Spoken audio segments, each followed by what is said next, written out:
Ова зад мене пред неколку месеци беше слечиште кое се закануваше да урне неколку куќи.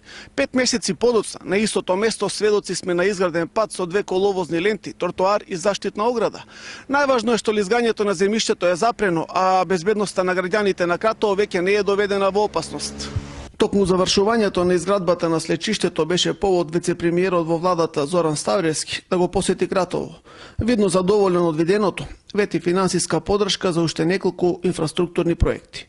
Владата е посветена на поддршка на општина Кратово. За санацијата на ова слечиште вложивме 58 милиони денари, но ќе дадеме и дополнителна финансиска поддршка за реализација на крупни инфраструктурни проекти во Кратово. Пред се сакам да ги споменам индустријската зона, за која што очекувам до средината некаде на следната година да биде целосно завршена. Ќе биде во рамките на сегашната фабрика Иднина Змеј. Разговаравме за можноста за изградба на паркинг во градот и за градски пазар и тука ќе обезбедиме финансиска поддршка. Во следната година Кратово ќе добие и нова спортска сала, а ќе заврши и изградбата на фудбалското игралиште Мусала. Се изградија и десетици километри локални патишта.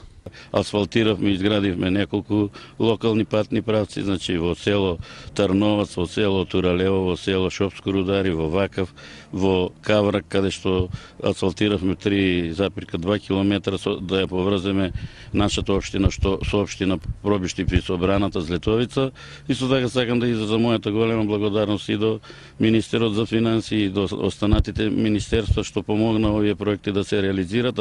2014-та беше година на инвестиции во Кратово. Ако се суди по зборовите на вице-премиерот Зоран Ставревски, следните 2 години треба да бидат години на економски процут на општина Кратово.